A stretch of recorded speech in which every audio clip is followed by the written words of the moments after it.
आयोजित सीआईआई वार्षिक व्यापार शिखर सम्मेलन 2025 में रक्षा मंत्री राजनाथ सिंह ने वैश्विक परिस्थितियों और भारत की नीति को लेकर अहम बातें कही। उन्होंने कहा कि आज पूरी दुनिया एक अनिश्चित दौर से गुजर रही है, जहां कई देशों में संघर्ष और अस्थिरता देखी जा रही है। उन्होंने इस स्थिति के लिए अंतर्राष्ट्रीय स्तर पर विश्वास में आई कमी को जिम्मेदार ठहराया। रक्षा मंत्री ने कहा कि आज की अंतर्राष्ट्रीय अनिश्चितता का मूल कारण विश्वास में कमी है, लेकिन भारत में इस चुनौती को पहचानते हुए देश के भीतर विभिन्न क्षेत्रों, समुदायों और आर्थिक वर्गों के बीच विश्वास का माहौल बनाने का प्रयास किया है। उन्होंने आगे कहा कि इन भरोसेमंद प्रयासों के चलते देश ने सामाजिक और आर्थिक क्षेत्र में अभूतपूर्व सफलताएं हासिल की हैं। इस अवसर पर राजनाथ सिंह ने आत्मनिर्भर भारत, रक्षा के क्षेत्र में नवाचार और निजी क्षेत्र की भागीदारी जैसे मुद्दों पर भी बल दिया।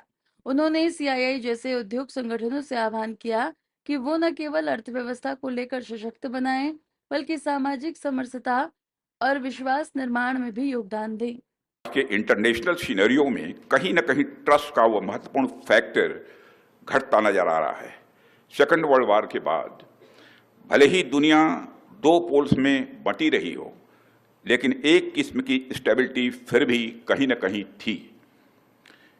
एक प्रेडिक्टेबिलिटी कहीं न कहीं थी।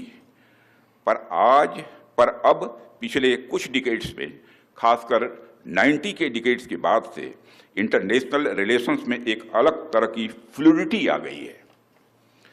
एक तरफ तो राष्ट्रों के बीच के आपसी रिलेशंस टूट रहे हैं या कमजोर पड़ रहे हैं, तो दूसरी तरफ कुछ नए इक्वेशंस बनते हुए दिखाई दे रहे हैं।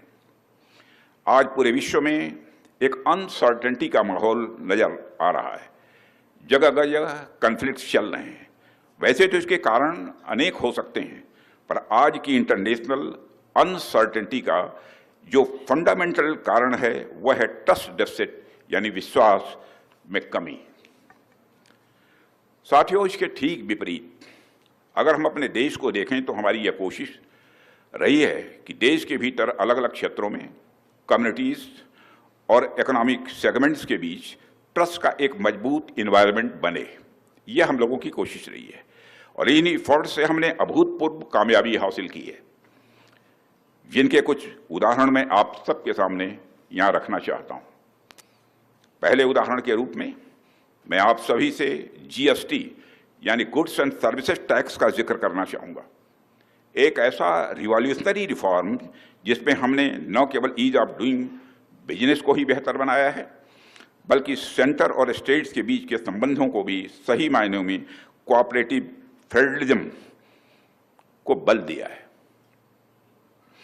यह केवल एक टैक्स सिस्टम नहीं है, बल्कि एक नेशनल इकोनॉमिक इंटीग्रेशन मॉडल है जो सेंटर और स्टेट्स के बीच ट्रस्ट के फाउंडेशन पर यह बना हुआ है। आज सेंटर, स्टेट्स और यूनियन टेरिटरीज फेडरल ट्रस्ट को बढ़ावा देते हुए समान रूप से जीएसटी के प्लेटफॉर्म पर हैं। साथियों, ट्रस्ट बिल्डिंग का